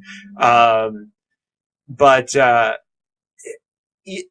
just think it's funny because I think it's kind of a throwaway line, but I think so much is said with so little, and with the mention, just calling it Capitulation Day, says so much about the guilt that people would be feeling. How do you think that PKD dealt with that in the novel? Like, was it as impactful to you? It deals with this overall, how characters feel put upon. I think Frink is great because he's put upon by several layers, right? His country's occupied. He has a bad job, right? He loses his bad job, right? He fails at his own business that he tries. He fails with his wife. So Capitulation Day for someone like Frink has many layers, right? He's capitulated so many times in his life. And just the short time we meet him in this novel is just failure after failure. Right? Is there any really success, achievement for Frink? Is there any redeeming moment for him? I'm trying to remember. Not really in the book. Yeah. So it's not just the political narrative. It runs all the way down with them. All this humiliation after humiliation, right? Yeah. And children feels the same way. Children who, has to put up with these hoity-toity Japanese bougie young rich people, right? Mm-hmm. Obviously wealthy off of plundering America, it seems, right? Mm-hmm. We can presume. And they come in their suits, and they want their fancy counterfeits or the authentic antiques, and just the various layers of what it's like to be a defeated people in the context of a victory culture that America still was before the Vietnam War. Right. Are you familiar with the concept of victory culture? No, I hadn't heard that term before. Yeah. There's a history book that's written. It's called like The End of Victory Culture, and it's basically it's arguing that the whole frontier story, the American story of winning every war, right, from the Revolution, War of 1812, we'll set aside the Civil War for a minute, but every war America wins, this comes to an end in Vietnam, right? But when Dick's writing this, it's still victory culture, right? So the idea of an American people defeated, I think is kind of a radical vision, right? Now, the exception to this is the South. If you read Southern literature, they're constantly dealing with the fact that they were defeated. So they're the exception to the victory culture. But I don't know how conscious Dick is of that. He's responding to of literature in the pulps and, in just popular culture, on the TV of the conquest of the West and, the kind of the greatness of American empire. See, this is really cool because this is something that neither our podcast or your podcast and all the Man in the High Castle that we hadn't talked about this yet. And I think this is really interesting because I think the fact that it was written in a victory culture is really crucial to a lot of what it's doing because it makes the alternate reality of Man in the High Castle more powerful at the time than it was released than even today, because we can see what it looks like for America to have lost a war, because that just hadn't happened. And I mean, and that's really a bit interesting aspect. Now, getting back to like his writing ability and how it's jumped ahead. You already mentioned the fact that the history in the Grasshopper lies heavy is a third reality. One of the ways that Dick really subtly makes this point is the scene where Childen explains like the history significance of can't remember what it was. It was the bullet or is the gun that shot. Yeah, the gun, right? Yeah, it was the gun that was used in an assassination, and he basically says like, just because I say this, it has historical meaning, it suddenly takes on more meaning. Was it actually there, or was it just saying it? Was it fake? Was it real? And that scene illustrates the concept of the fact that what Dick's kind of trying to make the point of is I think he was trying to make a point that you don't even know if the reality or the history that you're being taught is real either. Because I think so. Yeah, you're being taught this history and it may not be real, and we can see from his version of his ideals of what he thinks Japanese society is that his depiction of history might not have been as well informed on that aspect. I think Frink's boss is the same thing, right? Like, is he talking to a woman? I think saying in there, it's like, how do you know this is fake? He's like, well, I have the paper trail.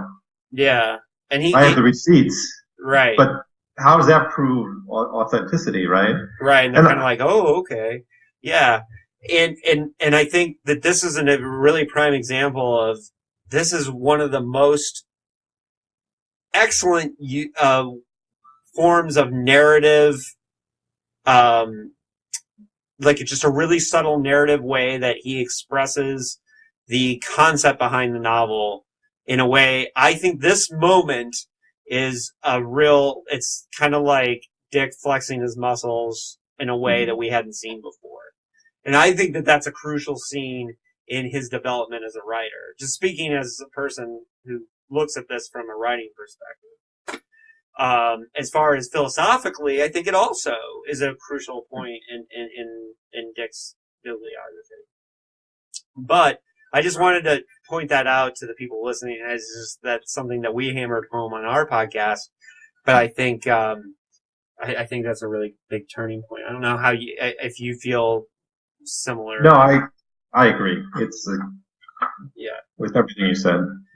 So I do think there's a feeling in kind of a critique of kind of mass consumer culture here too, right? Kind of the overall fakeness of sort of everything around us, right, at the time. And I'm not of the 1950s, so I kind of just go off impressions I might have.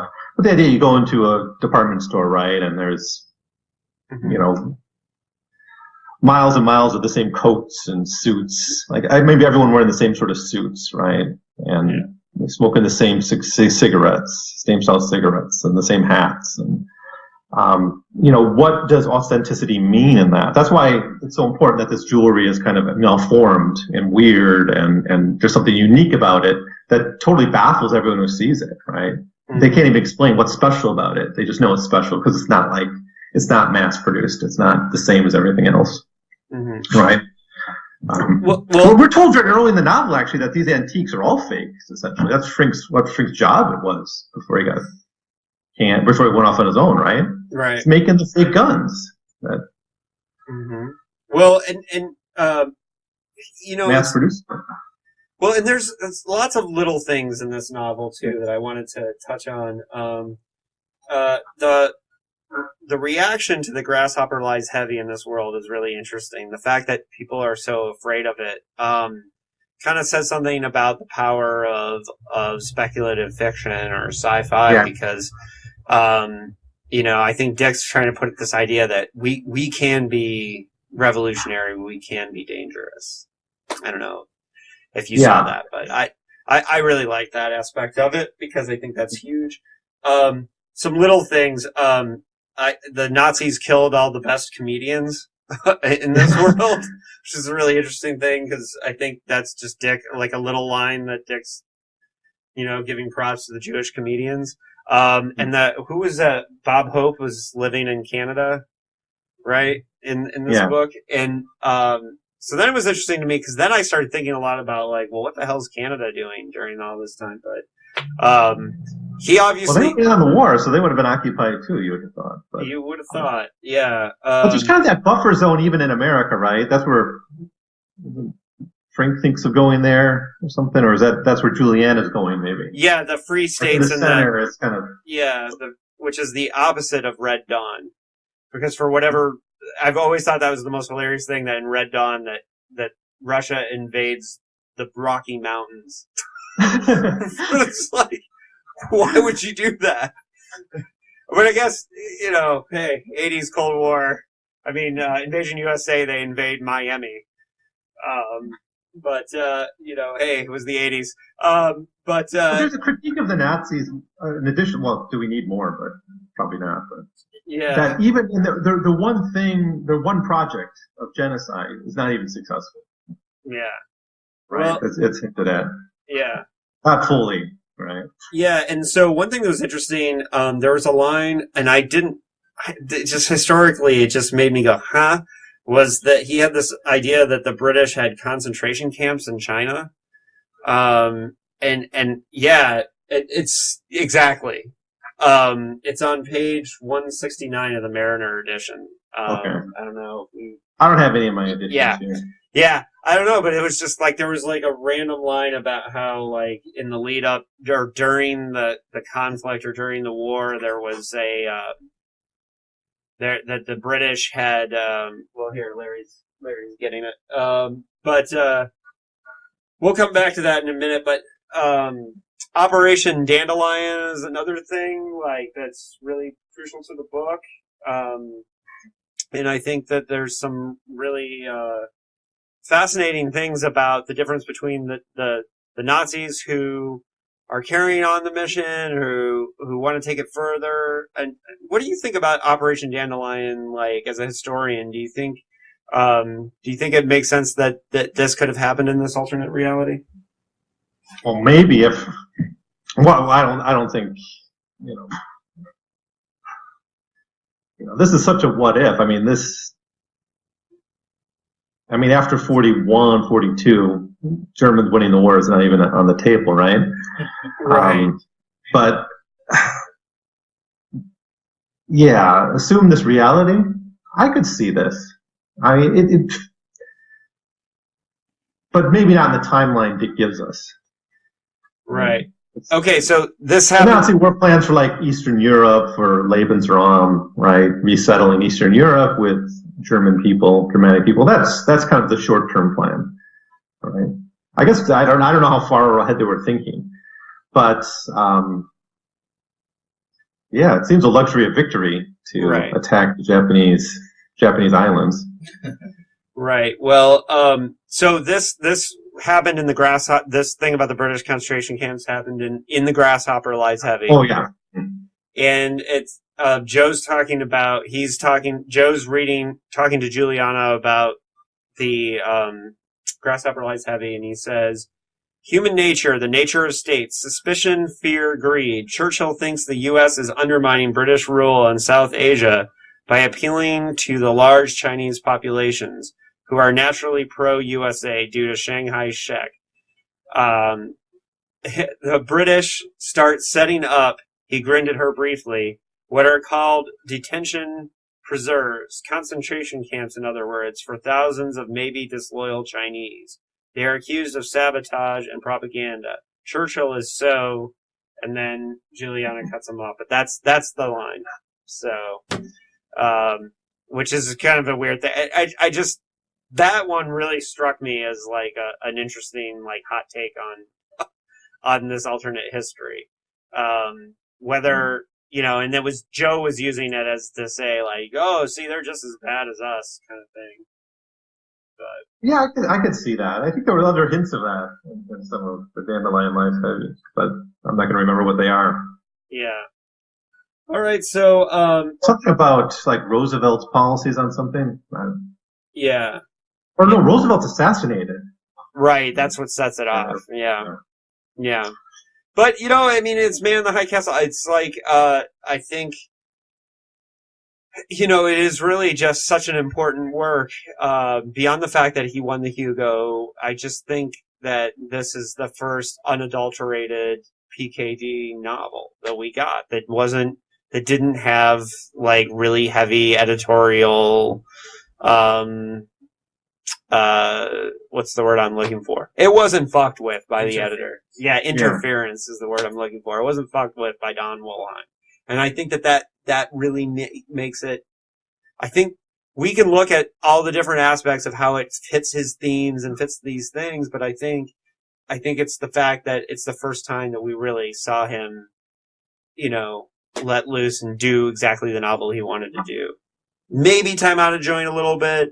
Eye in the Sky, he definitely was trying, but Don Wollheim really messed with that book too. And I just really think this one is, that's one of the reasons why it's important. What do you think is the most important things to get out of Man in the High Castle?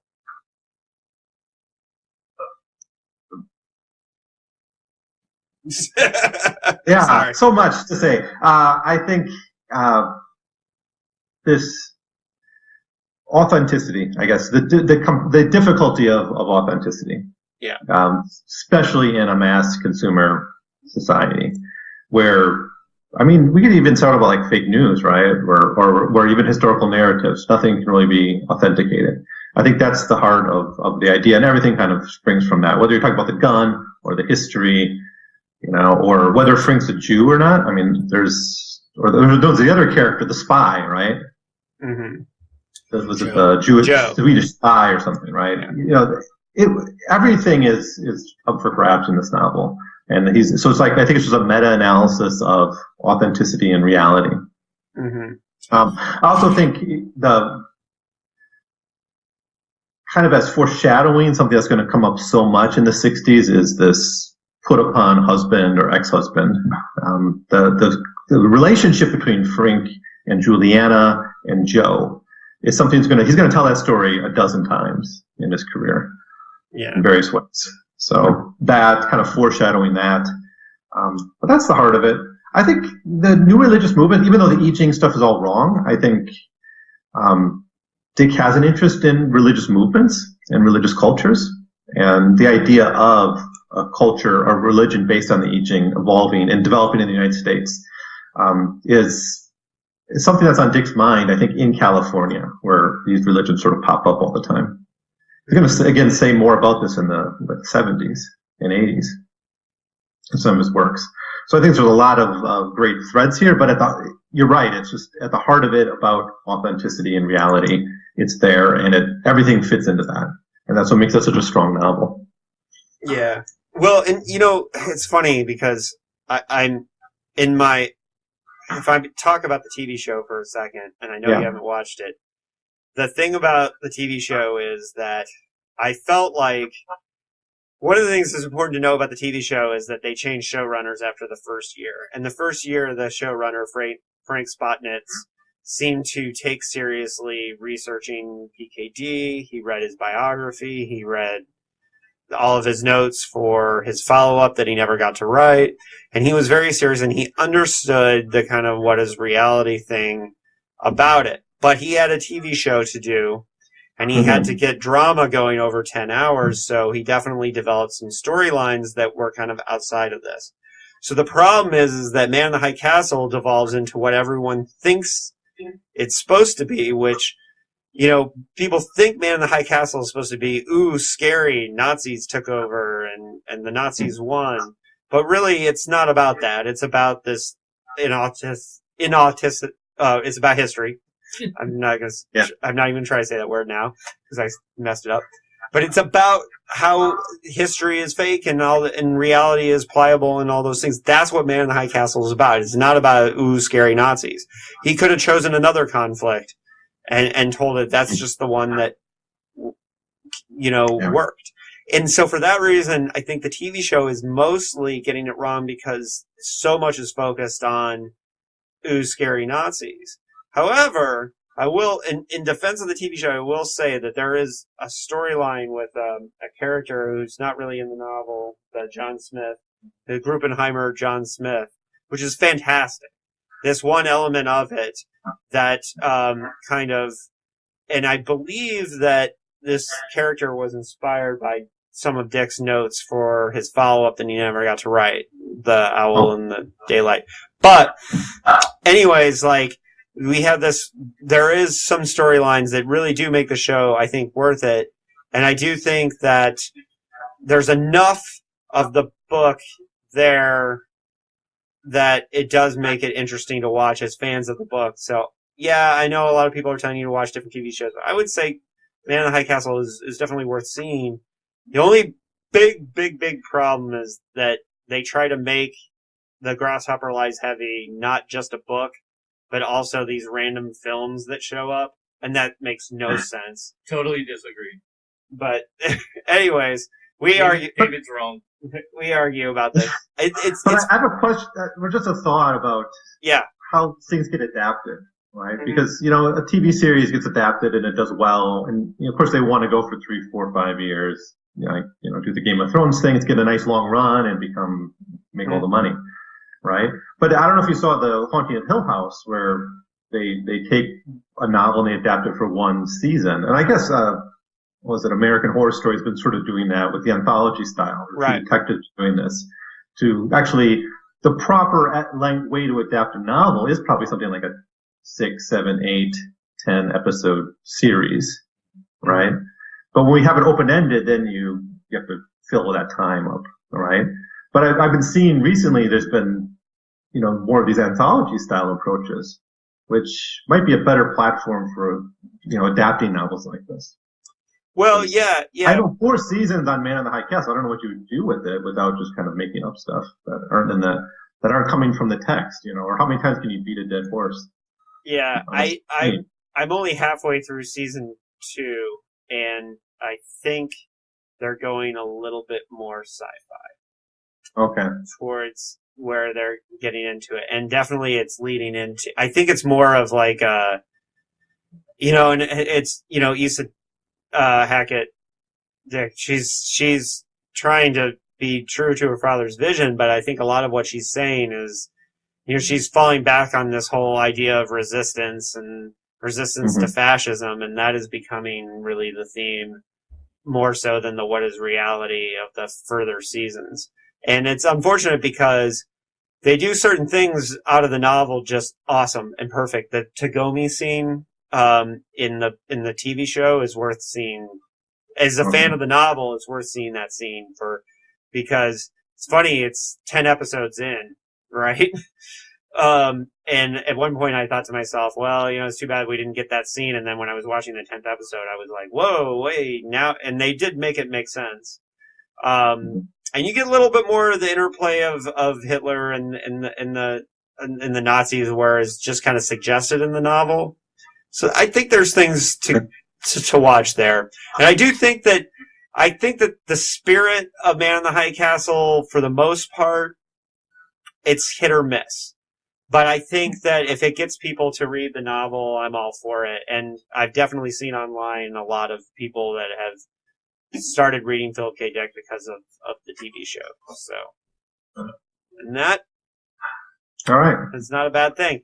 So, last, Game Players of Titan. The Game Players of Titan. And here's the thing. I think we definitely both agree that this book kind of feels more fitting with his 50s output.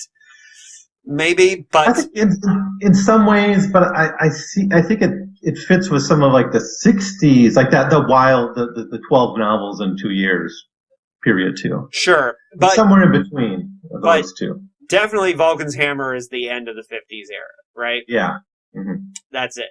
That's where we Like, cut off. what does this have? This has so many like tropes that Dick's going to come back to, like the shrink, the relationship between the patient and the doctor. There's a few '50s stories with that, but he was obsessed with that in the '60s.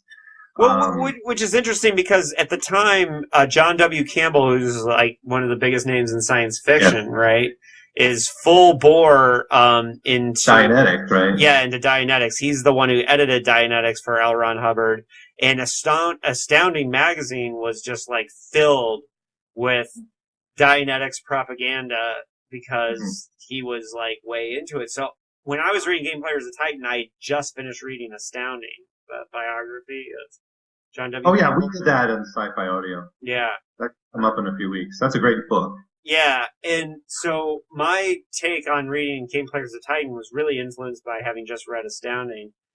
And it led me to wonder if some of the psychiatry stuff and some of the therapy stuff in there wasn't influenced by like this massive thing that was happening in the sci-fi community at the time. Yeah, there's a scene.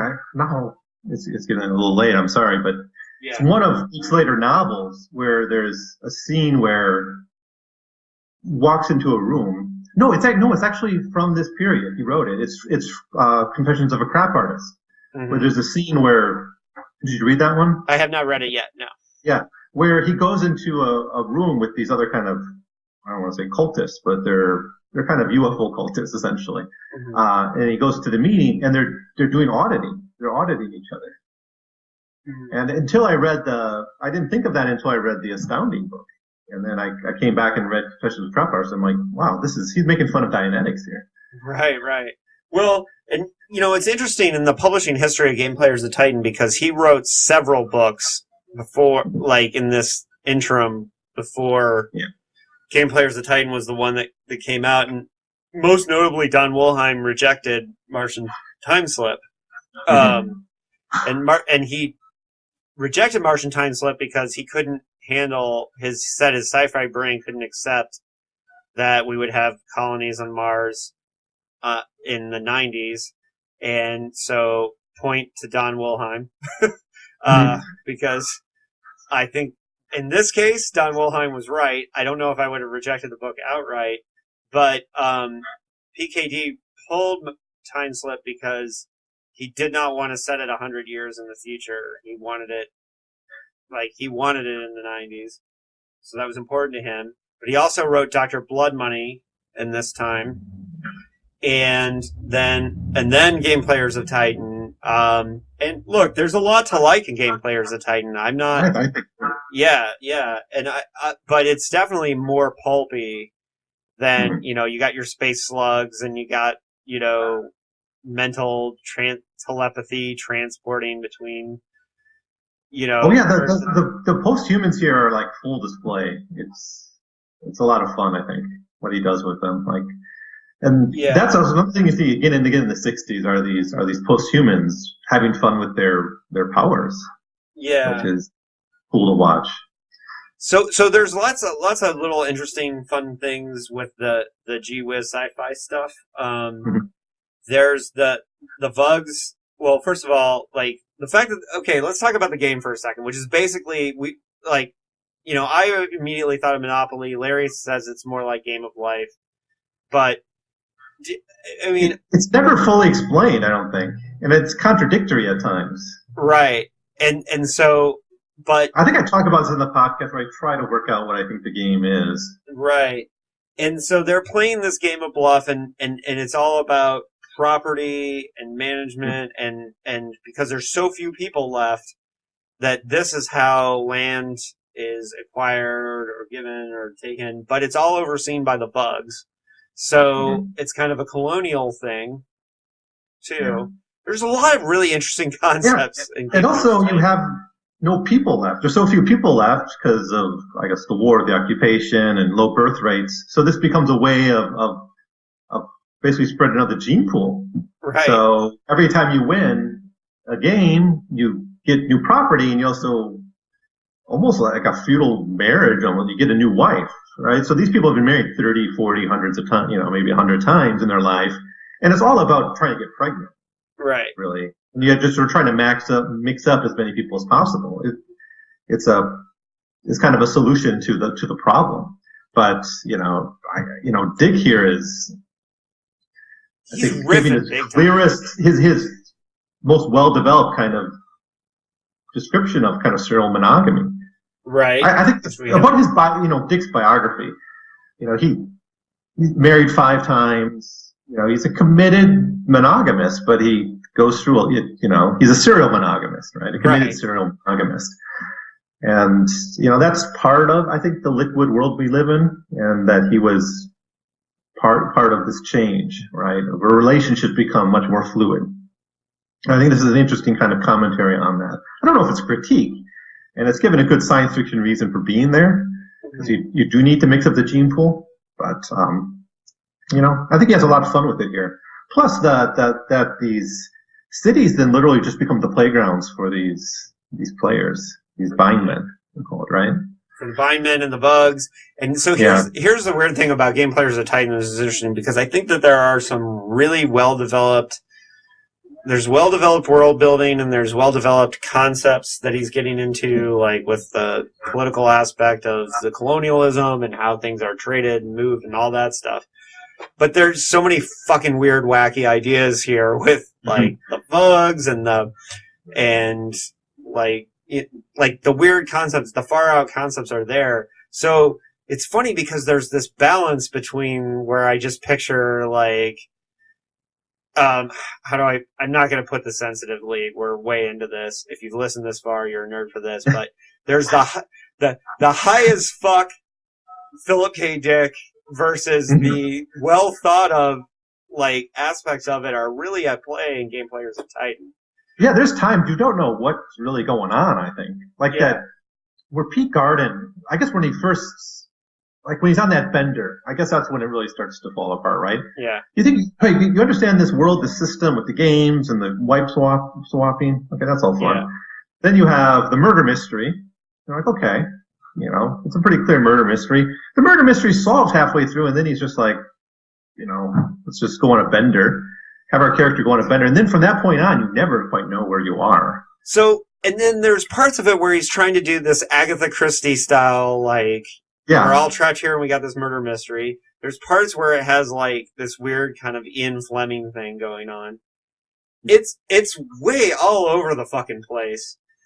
But, somehow it comes together, I guess. I think it could have used another draft. I think Wolheim was, riding off the Hugo thing. He had rejected a couple books from he had rejected Martian Time Slip, but but the businessman in Don Wolheim wanted a follow-up to the Hugo. Dick didn't have anything else out yet, so he could say, like, hey, following up the Hugo, we've got the most important science fiction book of the year. That's what it said on the cover, by the way. The most important science fiction book of the year. Not that, I mean, it would have sold well if he had put on the cover, written by the most high as fuck science fiction writer, like going off and going crazy. Would have worked for some people, and I think it was more what we have. It's bananas to me that Wolheim thought this was more deserving of a Hugo than High Castle, but at the same time, I do like it. I do. Yeah, I'm trying to find what other novels were published in 1963 that are clearly more important than this one. I guess I won't do. Something by Heinlein, I'm sure. Let's pull up Hugo's 1963 here while we're talking. And then, but yeah, it is funny that Wolheim was like, I think he was just trying to ride off that Hugo success. Yeah, that's probably all it's about. Yeah. But Game Players has really good stuff going on in it still. I do think it's bananas, but I think that the stuff with the Teaks is actually, we got to give it some credit for the world building you put into posthumans here. The posthumans with the relationship with the game and the Teaks and how they can suppress telepathy or use telepathy to hack the game. and the spy versus spy aspect of telepathy, which is something that's going to be a big issue in Ubik. Right. Like, when you read Ubik, it's so cool because you think it's a great novel about the spy versus spy of post-humans and precogs and like the anti-teaks and the teaks and or the telepaths and anti-telepaths. And then the novel in the second half is kind of entirely different. It's doing some other thing altogether. But that idea of how do you balance the telepaths with the anti-telepaths and is here. And here it's drugs plays a role in it. And then the Vugs have their telepathic powers and it's tied in with the murder mystery. I actually think it's well done. It's just there's these moments, and this happens to a lot in the novels in the 60s, where there's just whole parts of it you just give up after a while. Some of these novels I've read 3 or 4 times, but I'm still kind of baffled at what he's trying to say. Okay, so are you ready for the novels that were nominated in 1963? Yeah, I'm ready for it. Okay, Glory Road by Robert Heinlein, Witch World by Andre Norton, Dune World by Frank Herbert, and Cat's Cradle by Kurt Vonnegut. And the winner was Way Station by Clifford Samak, originally titled Here Gather the Stars. So, no, Game Players the Titan. Speaking of someone who's read at least 3 of those, I gotta say, Way Station seems like that was like a career achievement award, winning over Cat's Cradle. Because Cat's Cradle is a fantastic book. And I think Samak. But yeah, I mean, even just the nominations, I don't even see Game Players of Titan. I mean, I love Game Players of Titan, but I don't see it beating that list. And let's not get greedy. We won in 1962. We're okay. I think PKD was doing all right. So on a weird side tangent, we loved the AI appliances in Game Players of Titan. Were great. They were really fun. I think that leads me to ask about one of the things that I think is cool about Game Players of Titan after Man in the High Castle is that it is a really fun book. It has real like fun weirdness, and I think that's awesome. I think you're right. The marriages, the way that Dick writes about marriages in here is something that he obviously has a lot to say about. Yeah. And there is like a random line in there about like there's something I don't remember because I don't have it in front of me, but it's something like somebody says something like he's only been married like 5 times, right? And it's pretty crazy. We were amused by how often he talks about the goddamn red Chinese. Like that just comes up like over and over and over. It's like I think they're the ones who sterilize the earth. They sterilize the earth. Yeah, the Vugs are kind of trying to help a little bit. I loved all the stuff with the Vugs like transforming. That was actually really excellent prose. I think that was some really good moments there. However, like in the end, I do think the main thing, I think Game Players of Titan is good. I think it could have used another draft. Just, I like it the way it is, but I think after seeing that the level of quality that he did with Martian Time Slip, which was already written at this point, and I believe was already released as a serialized novel, All Marsmen. So in a way, Martian Time Slip still came out earlier, but it was just serialized in a magazine. But at this time, we've already seen him write like at a level that I think is better. I think Wilhelm was rushing to get it out because it came out in December of that year, and I think he was rushing it to get it out for the Hugos, and I think that shows. Yeah, I agree, but I think it would be. I don't want this novel just being played straight though. I feel that way about Lies Inc. too. Yeah. Which is a straightforward, like Unteleported Man is a straightforward science fiction novel, and then when it becomes Lies Inc., it's just like, well, screw it, I'm going to go nuts, and no one's going to know what's going on here, for part of the novel. Yeah, and you sort of embrace it. I kind of like that aspect of it. Well, here, especially the Bender stuff. Yeah. When Pete Green Pete Garden, right? He's on drugs, and he doesn't even remember. He ends up after the bender going to the psychiatrist's office, but he's not sure if the psychiatrist is a bug or a human. Oh, yeah. And then the teak battles, the teak battles. Yeah. They're a lot of fun too. Marianne, the daughter, who's really powerful. I forgot one really important thing when we were talking about the writing of Game Players of Titan. So he wrote, this was one of the books that he wrote in the Shack, right? Shack. Yeah, I know about the Shack. Yeah. And I just recently read an article where somebody went and visited the Shack. It's still there. It's like they fixed it up a little bit, the people who own the house. But you can, like, if you're up in Northern California, you can, like, see it. But he had a almost mile walk between where he was living and the Shack where he was writing. And so at the time, he wrote this thing about how this crazy mechanized half cyborg god thing was staring at him from the sky when he was walking there. Mm-hmm. That he claimed that he would see this face every time when he was walking to the Shack at the time. So it's funny because for whatever reason, that happened to him when he was writing Game Players of Titan. Not as in any other book, but it was very specifically when he was writing Game Players of Titan, he claimed that he was seeing this face in the sky. And so I read this review. It was on a blog. This guy said, just remember when you're talking about Game Players of Titan that every morning on his walk to the typewriter, he endured the glaring empty eyes of a benevolent God. According to Dick, he claimed this. So, this was very pre-Pink Laser Beam, but, he randomly mentioned this in a letter to somebody at some point that he saw this face of God, whatever, which is really fun. I don't know. It's just, you got to talk about these things when you talk about PKD, right?